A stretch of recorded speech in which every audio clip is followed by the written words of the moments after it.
The first-class cabin of a transatlantic flight is supposed to be a sanctuary. But for Chloe Bennett, a single mother just trying to settle her 7-year-old son into his seat, it became the battleground for a humiliating public display of prejudice. When a smug flight attendant demanded she surrender her rightfully purchased tickets, assuming she didn't belong among the elite, she had no idea who she was dealing with. She didn't know the quiet black woman in sweatpants wasn't just a passenger. She was the billionaire investor who, in exactly 15 minutes, would own the very airline they were standing on. JFK International Airport was a chaotic symphony of rolling suitcases, frantic announcements, and the dull hum of thousands of travelers rushing to their destinations. But inside Terminal 4, near the exclusive gates of Crescent Airways, the atmosphere usually shifted to one of hushed luxury. Crescent was a legacy carrier, known for its opulent transatlantic first-class cabins, even if the company had been quietly hemorrhaging money for the past 3 years. Chloe Bennett, a 34-year-old private equity titan, didn't look like the savior of a failing aviation empire. After a brutal, sleepless week, finalizing the acquisition of Crescent Airways through her firm, Bennett Holdings, all she wanted to do was get back to London. She wore a simple, unbranded charcoal cashmere hoodie, matching sweatpants, and a pair of worn-in sneakers. Her hair was pulled back into a messy bun, and the dark circles under her eyes were a testament to the 70-hour work weeks she had endured to close this multi-billion-dollar deal. Beside her was her 7-year-old son, Leo. He was clutching a half-eaten soft pretzel and his favorite stuffed bear, completely oblivious to the massive corporate moves his mother was making.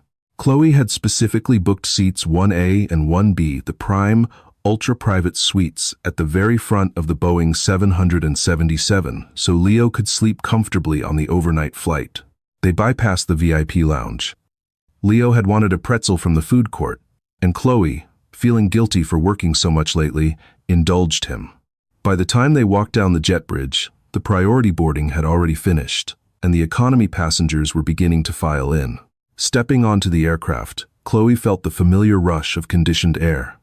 She guided Leo into the spacious, suite-style seat of 1B. The cabin was a masterclass in understated elegance, brushed brass accents, deep navy leather, and ambient lighting. She placed her canvas tote bag in the overhead bin and sank into seat 1A with a heavy sigh of relief. It was almost over. In just a few hours, the ink would dry on the digital contracts, and Crescent Airways would belong to her. "Mom, look, the TV comes out of the wall," Leo marveled, pressing a silver button that smoothly deployed the entertainment screen. "I see it, baby. Put your seatbelt on, okay?" Chloe smiled softly, reaching over to help him with the buckle. Before she could even settle back into her own seat, a shadow fell over her. "Excuse me." The voice was dripping with a sickly sweet, heavily manufactured politeness. Chloe looked up. Standing in the aisle was a senior flight attendant.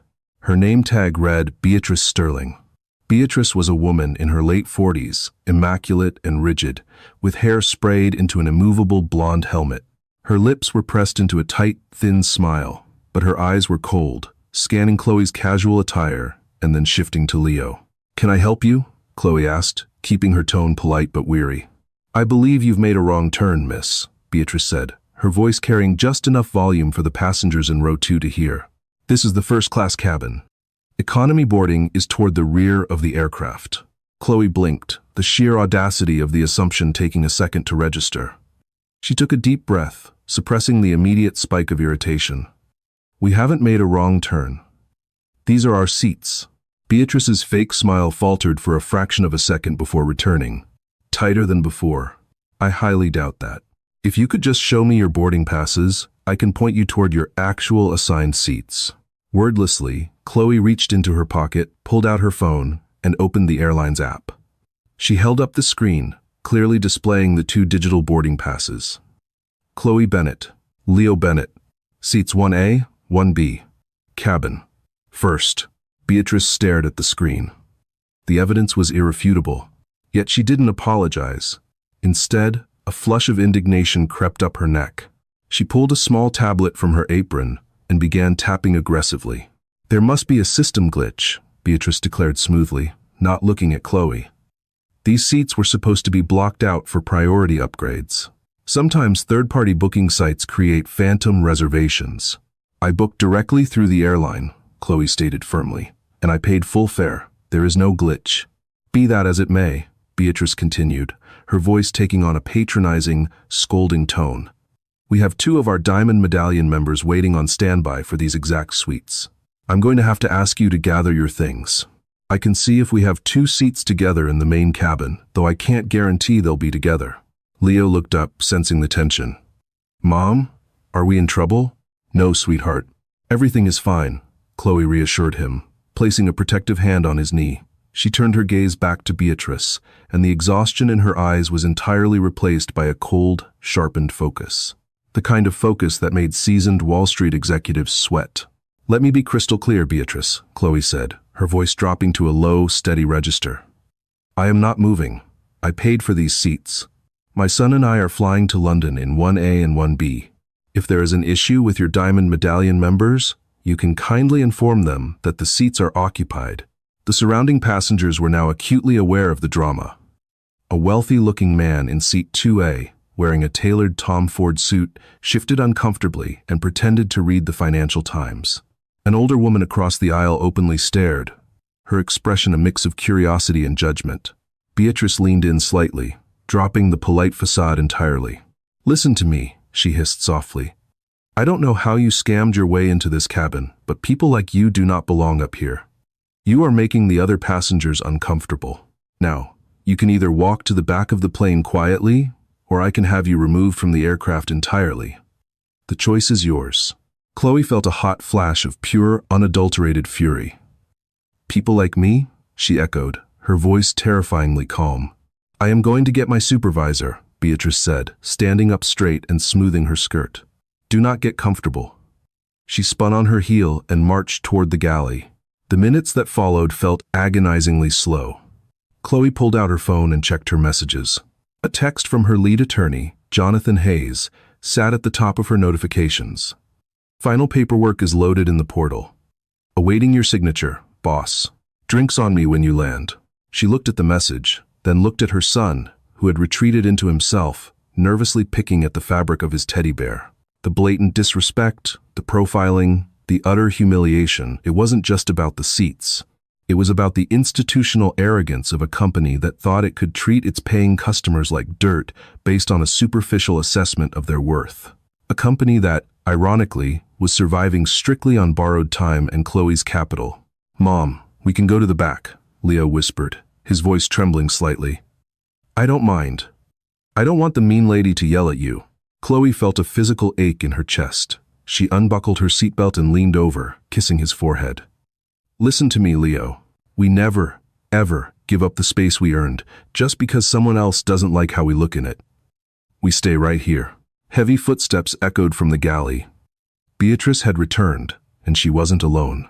Trailing behind her was a tall, imposing man in a crisp navy blazer with a gold supervisor's badge. His name was Matteo Kingsley.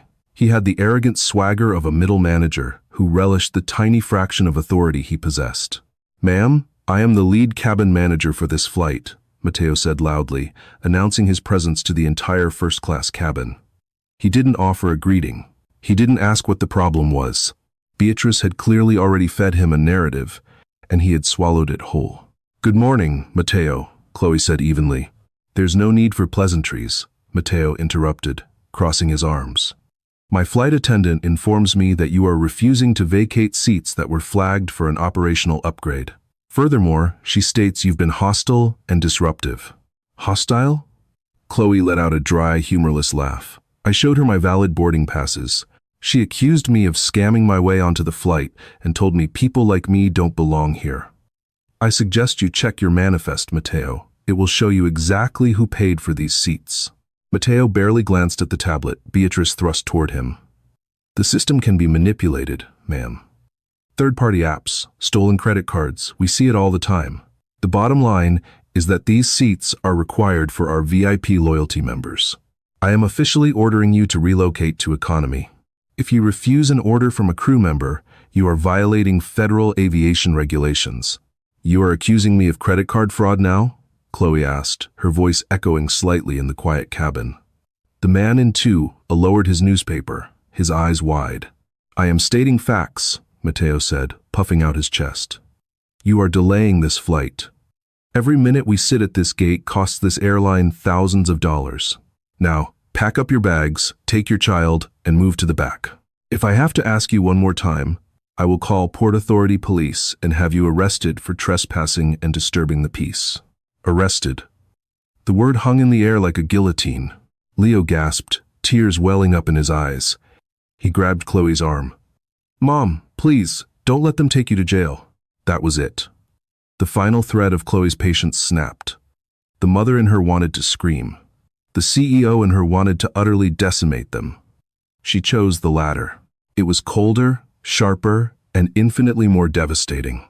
Mateo, Chloe said, her voice dropping into a register of such absolute, icy authority that even Mateo visibly recoiled for a split second. I want you to listen to me very carefully, because your entire career hinges on the next 60 seconds. I am not moving. I am not flying economy. And you are not calling the police. You are going to step back, apologize to my son for terrifying him, and you are going to let us fly in peace. Beatrice scoffed loudly. The absolute nerve. Mateo, call security. Get them off my plane. Your plane? Chloe tilted her head, a terrifying smile playing on her lips. She picked up her phone.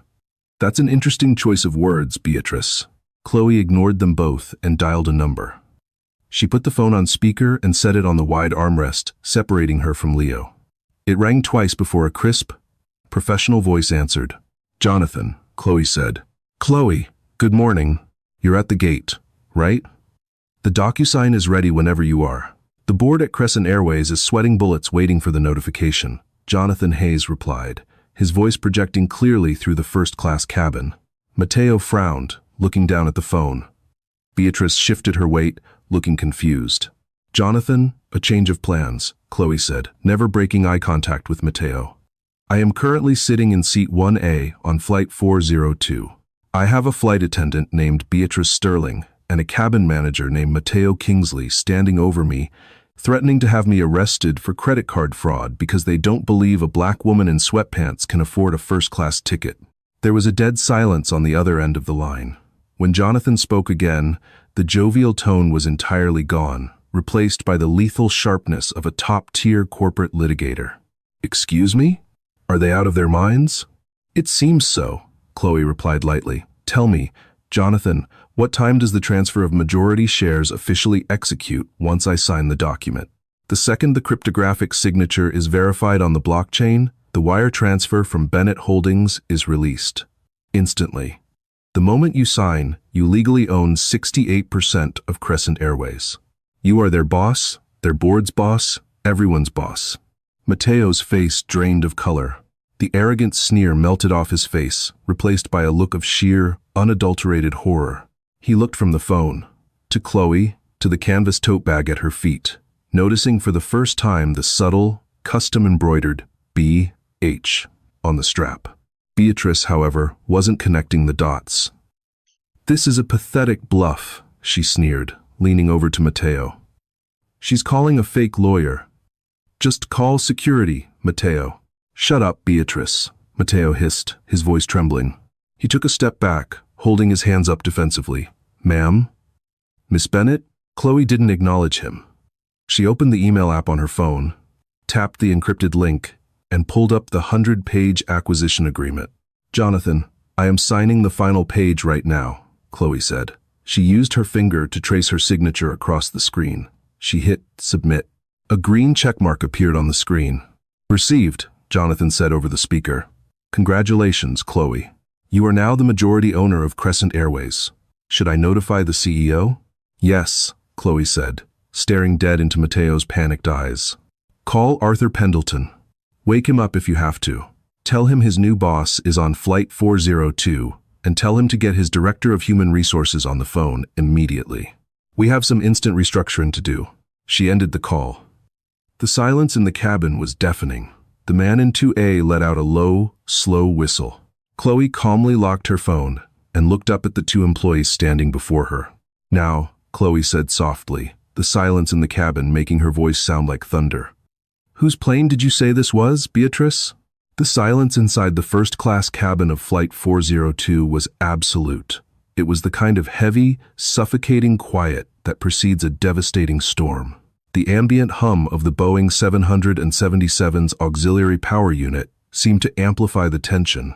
Chloe Bennett sat back in seat 1A, her posture relaxed, her eyes locked onto the two Crescent Airways employees who were currently experiencing vastly different stages of grief. Beatrice Sterling, clearly lacking the mental flexibility to comprehend the catastrophic shift in power, let out a harsh, mocking laugh. It echoed awkwardly against the brushed brass bulkheads. "Oh, bravo!" Beatrice clapped her hands together in slow, exaggerated motions. "A phenomenal performance. Truly. You almost had me convinced with that little phone call. But do you honestly expect us to believe that a billionaire airline owner flies in sweatpants and carries a canvas bag? Mateo, stop standing there like a statue and call Port Authority. This woman is a security threat and a fraud." Mateo Kingsley did not move. He did not call Port Authority. He was staring at the small, glowing screen of the company-issued tablet clutched in his trembling hands. Unlike Beatrice, Mateo possessed a superficial understanding of the airline's desperate financial situation.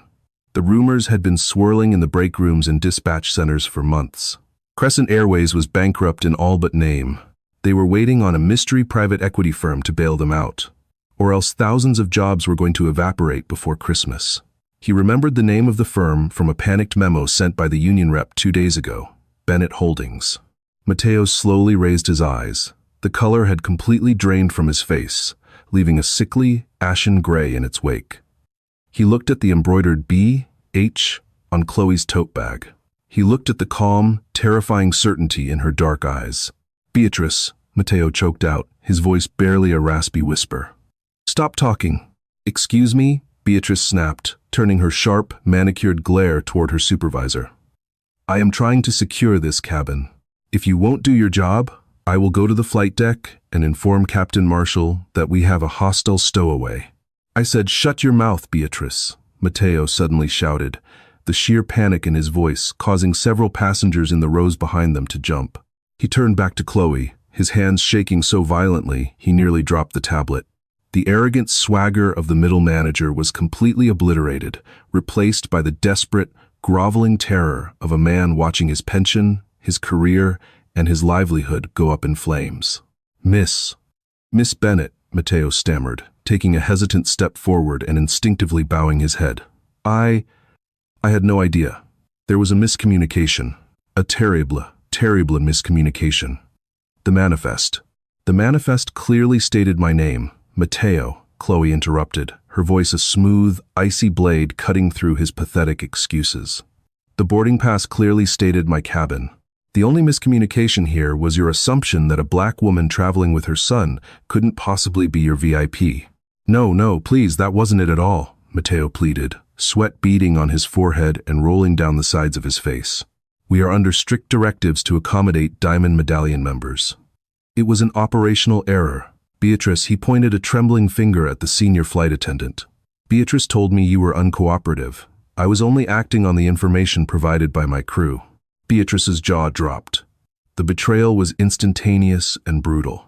"Mateo, you cowardly snake.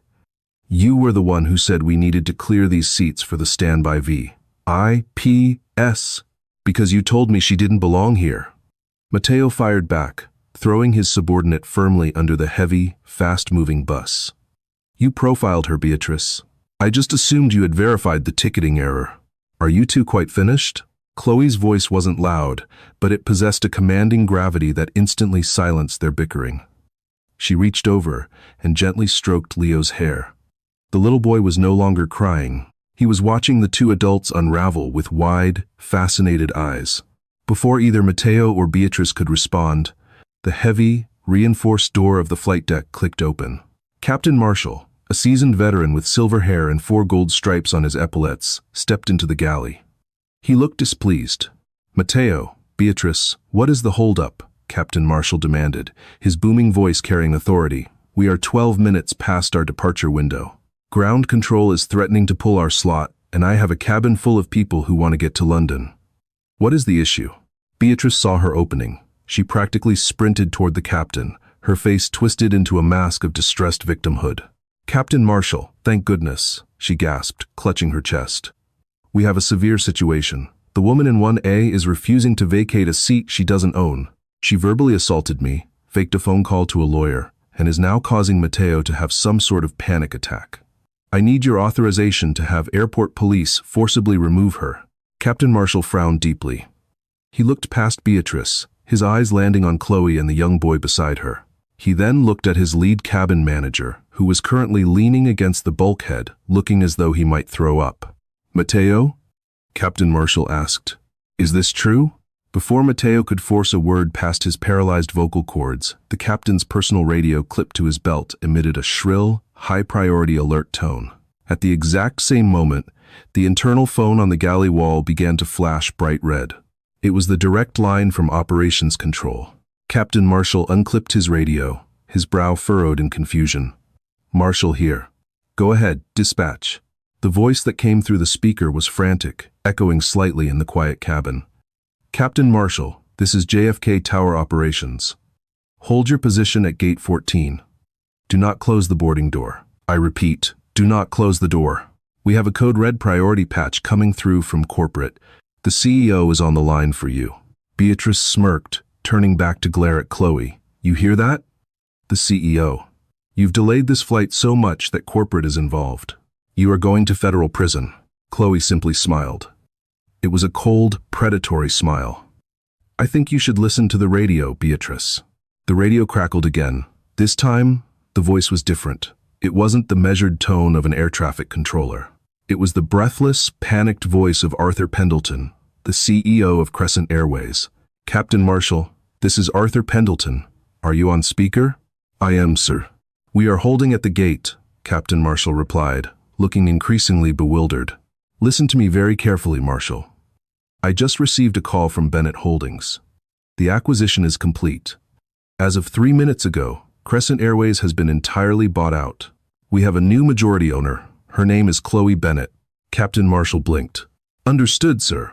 But why are you calling the flight deck? Because, Arthur Pendleton's voice cracked slightly, Miss Bennett is currently sitting in seat 1A on your aircraft, and I have just been informed that my cabin crew is currently threatening to have her arrested. The collective gasp from the surrounding passengers was audible. The wealthy man in 2A, Harrison Blake, lowered his phone, revealing that he had been recording the entire interaction for the last 5 minutes. Captain Marshall slowly lowered the radio. He looked at Chloe, taking in the sweatpants, the worn sneakers, and the undeniable aura of absolute control she projected.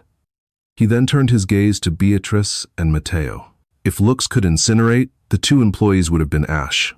Sir, Captain Marshall spoke into the radio, his voice dangerously calm. I have Miss Bennett in my line of sight, and yes, it appears there is an altercation with the cabin staff. Put Mateo Kingsley on the radio right now, the CEO demanded. Mateo stumbled forward, his knees practically giving out. He grabbed the radio from the captain's hand. Mr. Pendleton, sir. I can explain. Save it, Kingsley. Arthur's voice boomed through the speaker, dripping with a mixture of fury and absolute terror for his own job. I just had Evelyn Croft from Human Resources pulled out of a board meeting. You and Beatrice Sterling are to gather your personal belongings and step off Miss Bennett's aircraft immediately. Sir, please, Beatrice shrieked, finally comprehending the reality of the situation. The color drained from her perfectly powdered face. I have 20 years with this company, my pension. It was a mistake. She didn't look like she belonged in first class. The silence that followed her statement was damning. Even in her panic, Beatrice's deep-seated prejudice had slipped out, raw and unfiltered. Did you catch that, Harrison? Chloe asked loudly, turning slightly to look at the man in 2A. Harrison Blake smiled thinly and tapped the screen of his phone. Crystal clear. Miss Bennett. The audio is perfect. She didn't look like she belonged. A textbook case of racial profiling and discrimination. I'm a corporate litigation attorney myself. If your legal team needs this footage for the termination with cause, I'll happily email it to them. Chloe nodded her thanks. I appreciate that, Mr. Blake. Kingsley. Sterling. The CEO's voice crackled again, sounding utterly exhausted. You are terminated, effective immediately. For cause. meaning your severance packages, your flight benefits, and your pensions are frozen, pending a full legal review of your discriminatory conduct. Get off the plane. Beatrice let out a sob, covering her face with her hands. Her rigid, impeccable posture collapsed. She wasn't just losing her job. She was losing everything, all because she couldn't fathom a world where a black woman in comfortable clothes held more power than she did. Mateo didn't say a word. He handed the radio back to the captain, his eyes vacant and dead. He turned, grabbed his company blazer from the closet, and began the long, agonizing walk of shame up the jet bridge. Beatrice hesitated, looking back at Chloe with a mixture of hatred and desperate pleading. Chloe didn't flinch. "I believe economy boarding is finished, Beatrice, and since you no longer work here, I suggest you find the exit before I have you arrested for trespassing." Crying uncontrollably, Beatrice grabbed her rolling bag from the galley and fled the aircraft. Captain Marshall stood in the aisle, straightening his tie. He walked over to seat 1A and extended a steady hand. "Miss Bennett, on behalf of the flight crew, and whatever is left of this company's dignity, I am profoundly sorry. It is an honor to have you aboard." Chloe shook his hand firmly. "Thank you, Captain Marshall. You have a job to do. Let's get this plane in the air." "Oh, and Captain?" "Yes, ma'am. When we land in London, expect a call from my office. We are overhauling the executive board, and I want a pilot's perspective on the operational failures of this airline. I think you'll find the new management much more receptive to change." Captain Marshall smiled, a genuine look of relief washing over his face. "I look forward to it, ma'am." As the captain retreated to the flight deck and a replacement cabin crew rushed on board to take over, Chloe settled back into her plush leather seat. She pulled her blanket up, tucked Leo in beside her, and finally closed her eyes. The karma had been swift, brutal, and entirely justified. Crescent Airways was hers now, and the skies were about to look very, very different. The heavy hum of the Boeing 777's massive twin engines settled into a steady, rhythmic drone as Flight 402 reached its cruising altitude of 36,000 feet over the Atlantic. Inside the first-class cabin, the atmosphere had undergone a radical transformation. The oppressive, elitist tension that Beatrice and Mateo had cultivated was entirely gone, replaced by the hushed, hyper-attentive professionalism of the reserve crew who had sprinted onto the aircraft just moments before pushback. The new lead flight attendant, a warm and sharply competent woman named Sarah Davis, approached seat 1A with a silver tray. She didn't grovel, but the deep respect in her eyes was unmistakable. "Miss Bennett," Sarah whispered softly, mindful of the fact that little Leo had finally succumbed to exhaustion, his head resting against his mother's shoulder, the teddy bear securely tucked under his arm.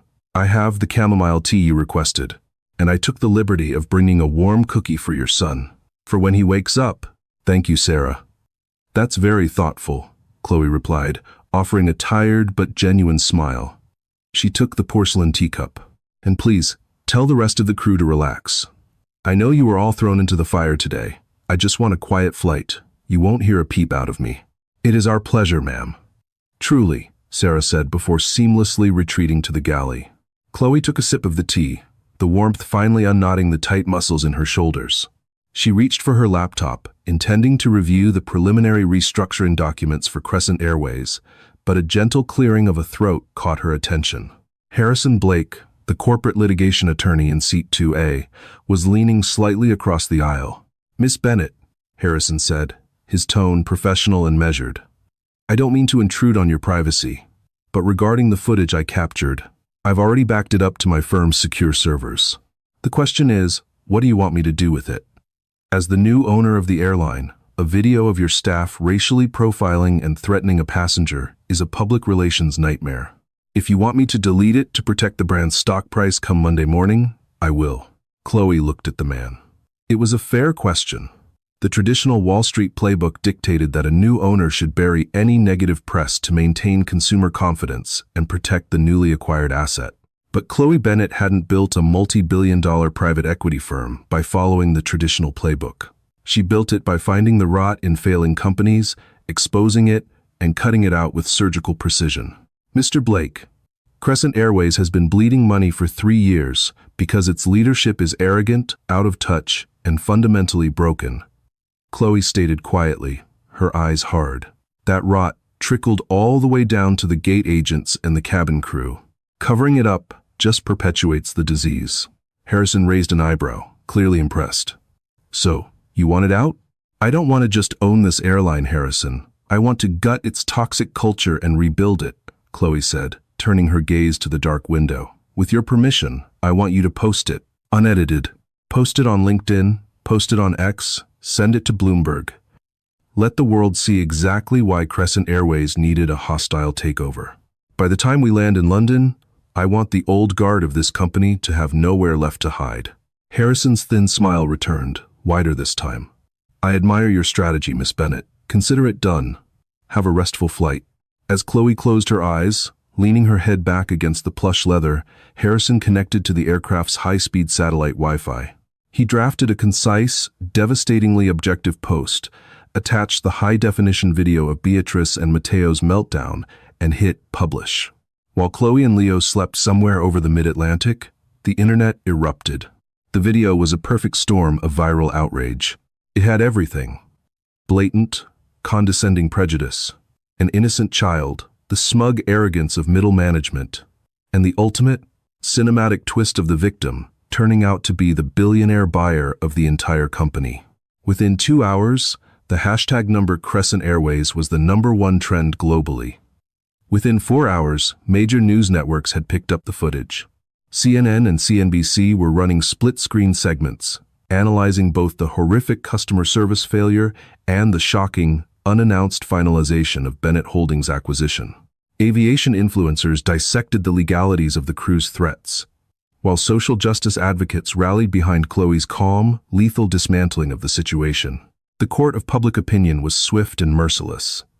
Beatrice Sterling's name was leaked, and her social media accounts were unearthed, revealing a history of elitist and questionable posts.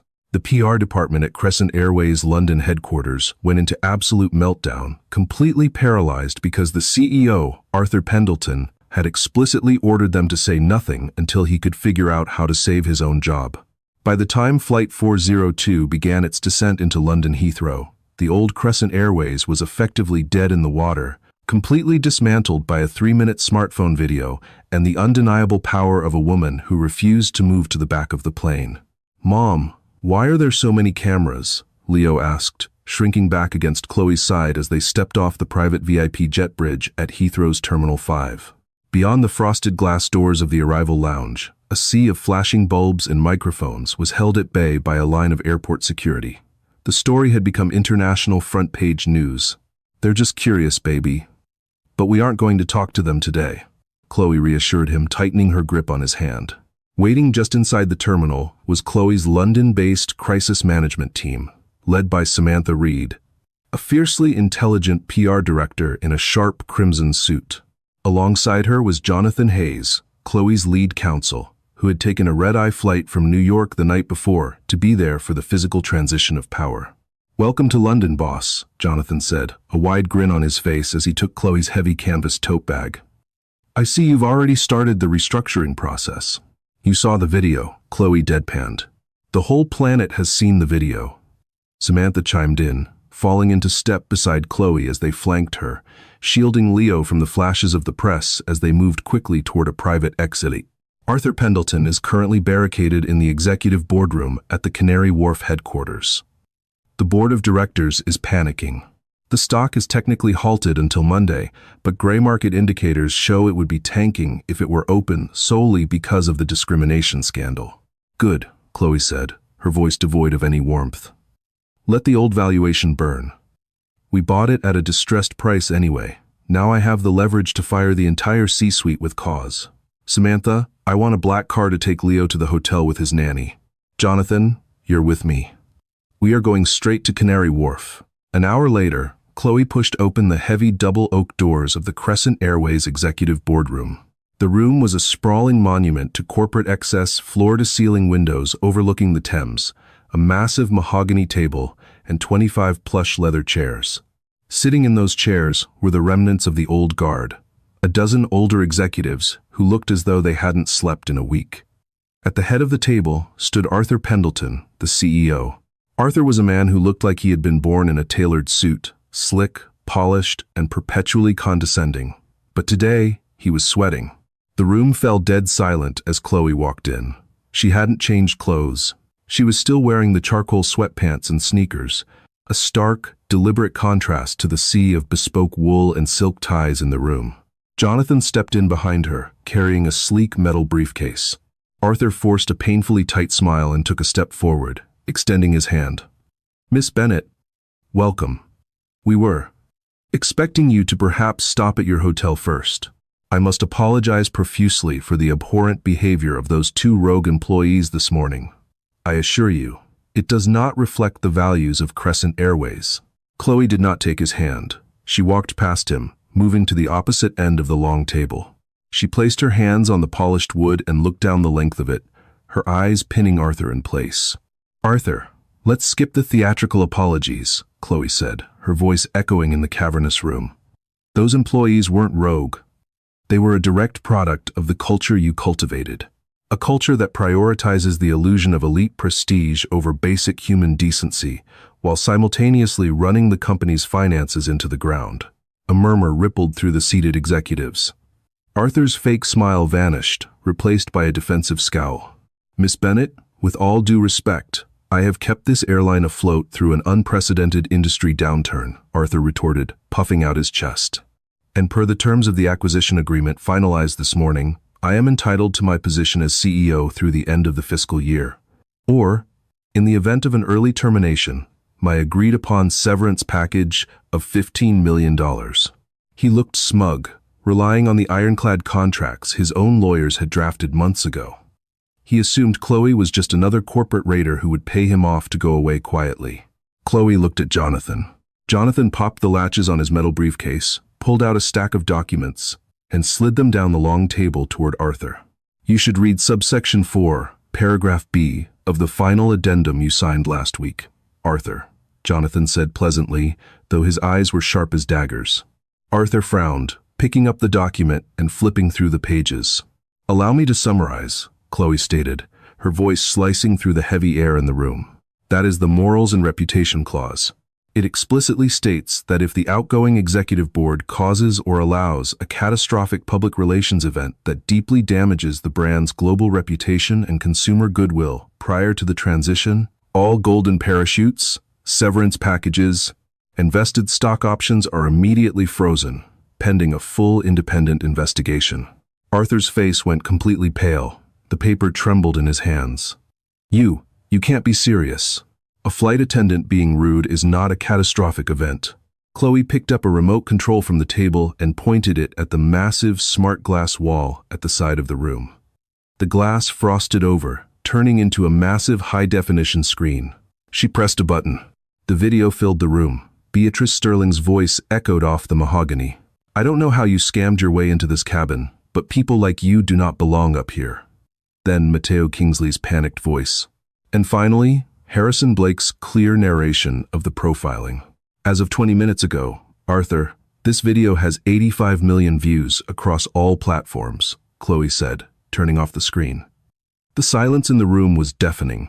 "The FAA has announced they are looking into your training protocols. The NAACP has issued a statement.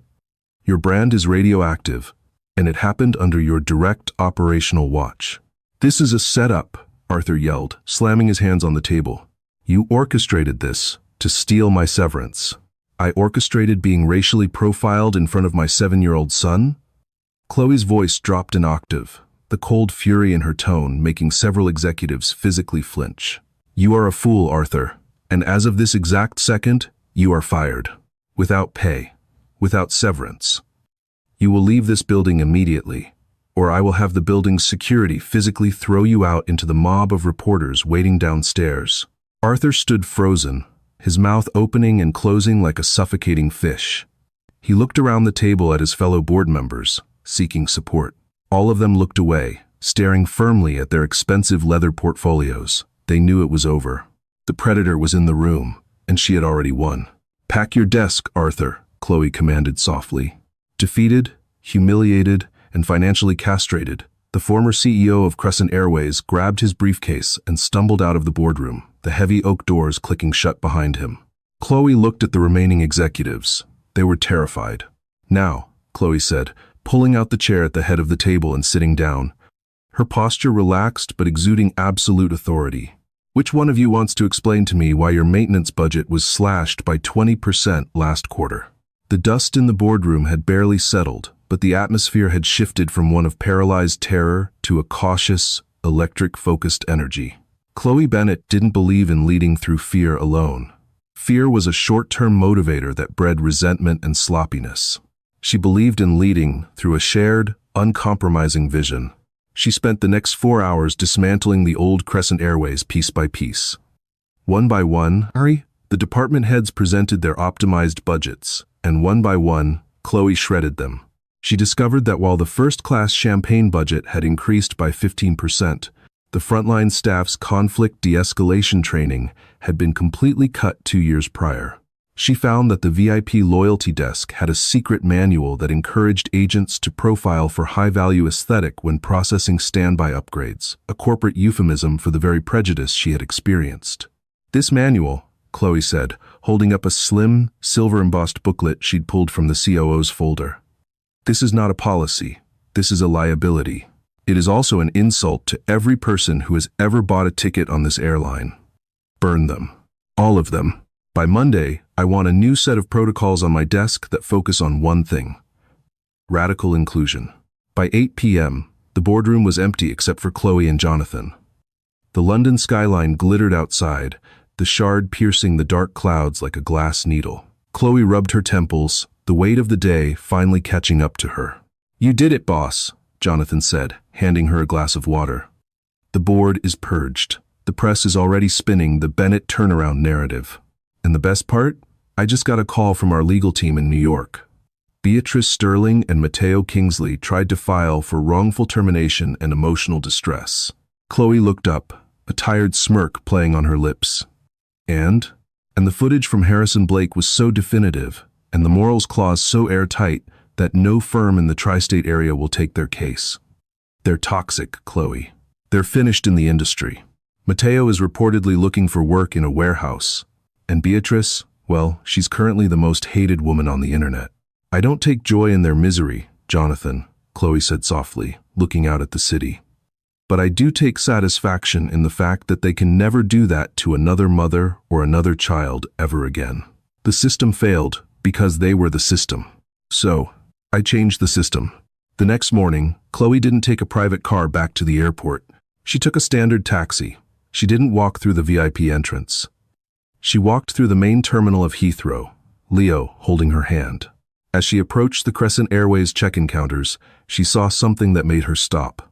The branding hadn't changed yet. That would take months, but the energy had. There was a new sign at the front of the line, a simple, elegant board that read, "At Crescent, every passenger is our most important passenger. Regardless of the seat, you belong here." A young gate agent, a man of South Asian descent who looked like he'd been working a double shift, looked up as Chloe approached. He didn't recognize her at first. She was back in her charcoal sweatpants, her hair in the same messy bun. "Good morning, ma'am," he said, his voice tired but genuinely kind. "How can I help you and the young man today?" "We're checking in for the return flight to JFK," Chloe said, handing over her passport. The agent swiped the document, and his eyes suddenly went wide. He looked at the screen, then at Chloe, then back at the screen. His posture straightened immediately, but not out of fear. It was out of a strange, quiet pride. "Miss Bennett," he whispered, I watched the video. We all did. Thank you for what you did, for all of us. It's been a long time since we felt like we were working for someone who actually cared about what happens on the floor." Chloe smiled, and this time, it reached her eyes. "You're doing a great job. What's your name?" "Amir, Mom." "Well, Amir, keep that attitude. We're going to be doing a lot of hiring soon, and I'm looking for people who understand that a uniform is a responsibility, not a throne." She took her boarding passes and walked toward security. As she passed the gate where Flight 402 had landed the day before, she saw a group of flight attendants, newly minted, diverse, and looking sharp in their updated uniforms, laughing together as they prepared for a departure. The karma hadn't just hit Beatrice and Matteo, it had hit the entire industry.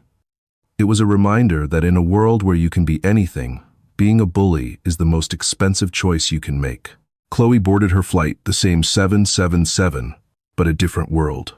She sat in 1A, and Leo sat in 1B. As the plane taxied toward the runway, Leo looked out the window at the sprawling airport. "Mom? Yes, baby? Are we the bosses of the whole sky now?" Chloe laughed, leaning over to buckle his seatbelt. "Not the whole sky, Leo. Just enough of it to make sure it stays friendly." The engines roared to life, a powerful, steady vibration that pushed them back into their seats. As the nose of the aircraft lifted toward the clouds, Chloe Bennett looked out at the horizon. She had signed the deal, she had faced the fire, and she had come out the other side owning the very thing that tried to belittle her. The flight was smooth. The service was impeccable. And for the first time in years, the people like her weren't just passengers, they were the ones in charge. Prejudice often hides behind a polished uniform and a title. But as Beatrice and Mateo learned the hard way, you never truly know who you are talking to. Chloe Bennett didn't just demand respect. She bought the entire company to ensure no one else would ever have to ask for it again. This story serves as a powerful reminder that true power isn't found in a first-class ticket, but in the character of the person holding it. In the end, the staff who tried to kick her off the plane didn't just lose their jobs, they lost their dignity on a global stage. While Chloe soared higher than ever before,